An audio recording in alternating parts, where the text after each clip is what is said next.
बिस्मिल्लाहिर्रहमानिर्रहीम।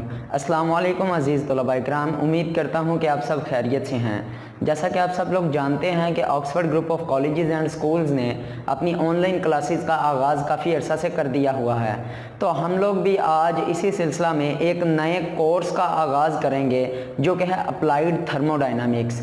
तो students, applied thermodynamics जो कि मैकेनिकल थर्ड ईयर का एक most important and basic subject है, जिसमें हम लोग थर्मोडायनामिक्स के डिफरेंट लॉज एंड प्रिंसिपल्स और इसी से रिलेटेड हम लोग थ्योरी को स्टडी करेंगे। तो आज के लेक्चर में मैं आप सब स्टूडेंट्स को वेलकम करता हूं और आपसे रिक्वेस्ट करता हूं कि जिस स्टूडेंट ने अभी तक हमारा ऑफिशियल यूट्यूब चैनल ऑक्सफोर्डियंस सब्सक्राइब नहीं किया तो वो जल्दी से इसे सब्सक्राइब करे और बेल आइकन का पर क्लिक करे, ताकि हमारी आने वाली लेटेस्ट वीडियोज़ आप तक जल्द से जल्द पहुँचती रहें। तो स्टूडेंट्स, जैसा कि मैंने आपको बताया कि हम आज अप्लाइड थर्मोडायनामिक्स का आगाज़ कर रहे हैं, तो इसके थ्योरी का बाकायदा आगाज़ करने से पहले हमें इस बुक के इंट्रोडक्शन का थोड़ा पता होना चाहिए कि ये बुक कितने मार्क्स की होगी, इसमें कितने चैप्टर्स होंगे, पेपर पॉइंट ऑफ व्यू से किस तरह हमें पास क्वेश्चंस आएंगे और हमने उन्हें किस तरह सॉल्व करना है।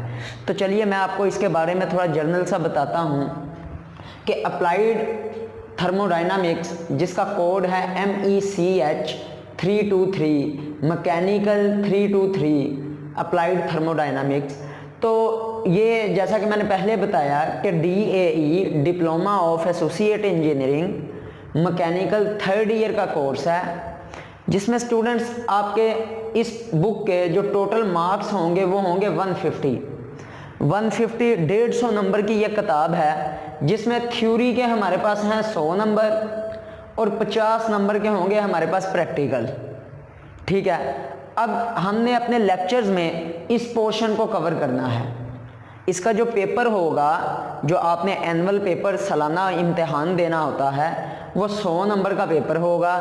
अब वो 100 नंबर को डिवाइड किया गया होता है 3 पोर्शंस में। अब वो 3 पोर्शंस कौन कौन से होते हैं? नंबर 1 आपको आते हैं 20 MCQs। ये MCQs पूरी बुक में से डिवाइड करके बनाए जाते हैं। ठीक है, आपको 20 MCQs आएंगे, जिसकी मदद से वो आपके नॉलेज को चेक करेंगे कि आपने किस हद तक इस बुक को स्टडी किया है और आप कितने % प्रिपेयर हैं एग्ज़ाम के लिए। 20 मार्क्स के आपको MCQs आएंगे और 20 MCQs होंगे। ईच MCQs जो है वो 1 आपके मार्क्स का होगा और 1 मिनट का, आपका 30 मिनट आपका टोटल टाइम होता है MCQs के लिए। स्टूडेंट्स, फिर आपको आपके शॉर्ट क्वेश्चंस होते हैं सेकंड पोर्शन में, जिसके आपके होते हैं 50 मार्क्स। आपको 37 शॉर्ट क्वेश्चंस आते हैं, जिसमें से आपने 25 अटेम्प्ट करने होते हैं। ईच MCQs 2 मार्क्स का होता है। अगर आप 25 MCQs को सॉल्व करते हैं तो आपको 50 नंबर उनके मिलते हैं। 37 में से आपने 25 MCQs को सॉल्व करना होता है। फिर जो तीसरा पोर्शन हमारा होता है, उसमें आते हैं हमारे लॉन्ग क्वेश्चंस। हमारे लॉन्ग क्वेश्चंस के होते हैं 30 मार्क्स।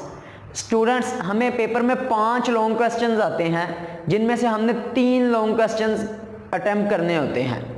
अब वो जो 3 क्वेश्चन होते हैं वो पेपर पे डिपेंड करता है, या तो वो एक क्वेश्चन आपका A और B पार्ट में भी दे सकता है, या वो एक ही क्वेश्चन 10 मार्क्स का दे सकता है।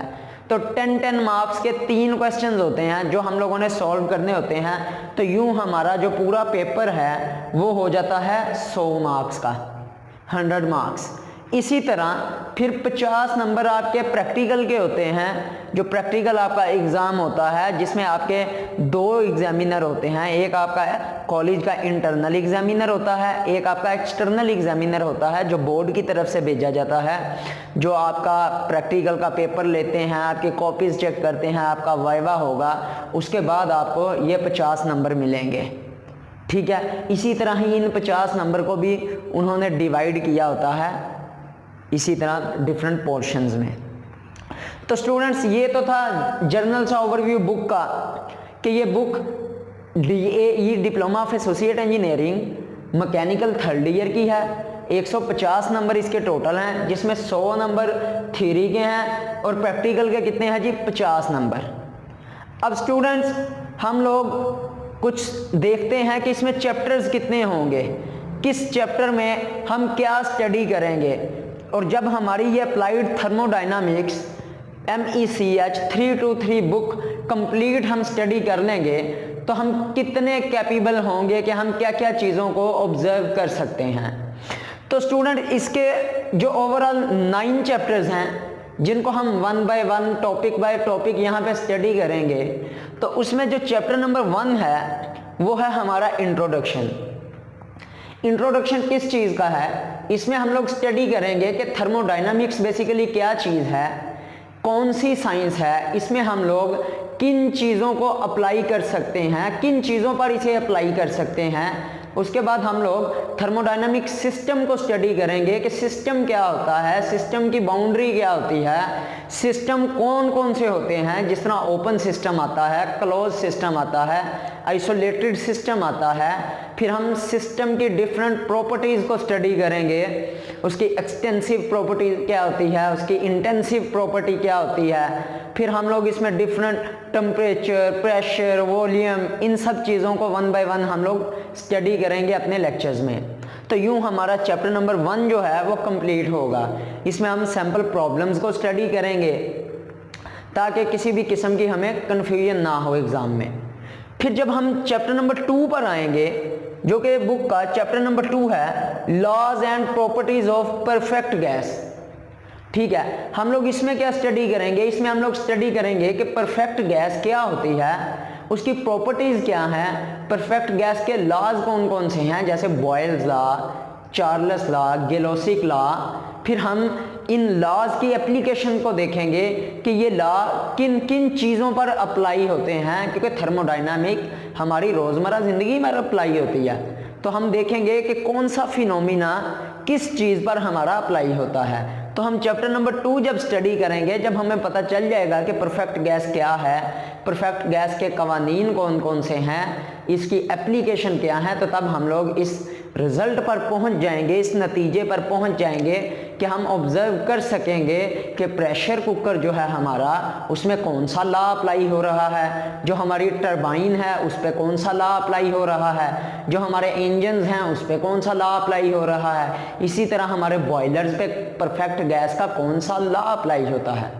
ठीक है, तो इसके ये जो चैप्टर हैं ये फिर फर्दर कोरिलेट करते हैं नेक्स्ट चैप्टर के साथ। जैसा कि जब हम चैप्टर नंबर 3 स्टडी करेंगे, तो चैप्टर नंबर 3 है थर्मोडायनामिक्स प्रोसेसेस एंड साइकिल्स। ठीक है, तो हम लोग अब इसमें क्या स्टडी करेंगे कि थर्मोडायनामिक प्रोसेस कौन से होते हैं। ठीक है, फिर हम थर्मोडायनामिक साइकिल। अब थर्मोडायनामिक प्रोसेस, जितने भी प्रोसेस हैं उनमें हमारे पास परफेक्ट गैस के लॉज यूज होते हैं। ठीक है, तो अगर आपको परफेक्ट गैस का ही नहीं पता, परफेक्ट गैस के कवानीन का ही नहीं पता, तो आप थर्मोडायनामिक प्रोसेस को सही तरीके से नहीं समझ सकते। फिर हम इसमें सबसे पहले देखेंगे कि एक प्रोसेस क्या होता है, फिर हम लोग प्रोसेस की खूबियाँ और इसकी खामियाँ स्टडी करेंगे। फिर हम देखेंगे कि रिवर्सेबल प्रोसेस क्या है, इरिवर्सेबल प्रोसेस क्या होता है। फिर हम देखेंगे प्रोसेस कौन कौन से होते हैं, जैसे कांस्टेंट वॉल्यूम प्रोसेस होगा, कांस्टेंट प्रेशर प्रोसेस होगा, कांस्टेंट टेम्परेचर प्रोसेस होगा हमारे पास, एडियाबैटिक प्रोसेस होगा, उसके बाद आइसेंट्रोपिक प्रोसेस होगा। तो इन सब प्रोसेस के हम लोग नेम भी स्टडी करेंगे। फिर हम इसमें देखेंगे कि इंथैल्पी क्या होती है, इंट्रोपी क्या होती है किसी भी गैस की। इन सब चीज़ों को हम लोग जब प्रोसेस को स्टडी कर लेंगे तो फिर हम लोग आएंगे थर्मोडायनामिक साइकिल पे। अब थर्मोडायनामिक साइकिल्स क्या होता है? थर्मोडायनामिक साइकिल जो होता है वो मजमुआ होता है थर्मोडायनामिक प्रोसेसेस का। हमारे पास एक साइकिल में 4 प्रोसेस इस्तेमाल होते हैं। अब जब आपको थर्मोडायनामिक प्रोसेस क्लियर होंगे, इनके कॉन्सेप्ट्स आपको अच्छे तरीके से क्लियर होंगे, तो फिर आप थर्मोडायनामिक साइकिल्स को समझ सकेंगे। तो इसी तरह आपने हमारी किसी भी वीडियो को मिस नहीं करना, आपने टॉपिक बाय टॉपिक चीज़ों को स्टडी करना है, उन्हें नोट करना है अपने नोटपैड पर, ताकि आप खुद से अपने नोट्स प्रिपेयर कर सकें। फिर हम लोग आएंगे चैप्टर नंबर 4 पर। चैप्टर नंबर 4 क्या होगा? Formation and properties of steam. इसमें हम लोग स्टडी करेंगे कि स्टीम क्या होती है, पानी को, वाटर को जब हम लोग हीट प्रोवाइड करते हैं तो वो बुखारात बनकर उड़ता है, ठीक है, वेपर्स की फॉर्म में। तो उन वेपर्स को हम लोग क्या बोलते हैं, स्टीम बोलते हैं। हम लोग स्टडी करेंगे, इसमें स्टीम की प्रॉपर्टीज देखेंगे, फिर हम लोग देखेंगे कि स्टीम कितनी किस्म की होती है, उसमें वेट स्टीम क्या होती है, ड्राई स्टीम क्या होती है, ड्राई सैचुरेटेड स्टीम क्या होती है, फिर हम लोग देखेंगे सैचुरेटेड स्टीम क्या होती है। इसी तरह फिर चैप्टर नंबर 4 के बाद जब हम चैप्टर नंबर 5 पर आएंगे जो है बॉयलर्स एंड देयर परफॉर्मेंस, हम इसमें डिफरेंट टाइप्स के बॉयलर्स को स्टडी करेंगे कि बॉयलर कितनी किस्म के होते हैं, किस किस इकसाम को हम किस तरीके से डिफाइन करते हैं, कितनी इकसाम से हम बॉयलर्स को डिफरेंट शेप्स में कन्वर्ट कर सकते हैं। जैसा हमारे पास वाटर ट्यूब बॉयलर है, उसके बाद हमारे पास कौन कौन सा, एक वाटर ट्यूब होता है, एक फायर ट्यूब होता है, ये ट्यूब्स के लिहाज से है। इसी तरह हमारे पास बॉयलर्स डिफरेंट टाइप्स के होंगे, कंस्ट्रक्शन के हिसाब से, फ्यूल के हिसाब से। तो ये सारी चीज़ें हम लोग स्टडी करेंगे और फिर हम बॉयलर की परफॉर्मेंस देखेंगे कि फिर हम इसमें बॉयलर्स की माउंटिंग्स और एसेसरीज स्टडी करेंगे कि कौन से ऐसे हमारे पास एसेसरीज, कौन से ऐसे हमारे पास ऑपरेटर्स चीज़ें हैं जिनको हम लगाकर बॉयलर की परफॉर्मेंस को इंक्रीज़ कर सकते हैं। तो बॉयलर जो है अब चलता है स्टीम के साथ। तो अगर आपको स्टीम के कॉन्सेप्ट्स क्लियर हैं तो फिर हम लोग बॉयलर्स को अच्छे तरीके से स्टडी कर सकेंगे। तो आपने देखा कि किस तरह हमारा ये जो पूरी बुक है ये चैप्टर्स बाय चैप्टर आपस में रिलेट कर रहे हैं, ठीक है, रिलेशन में है।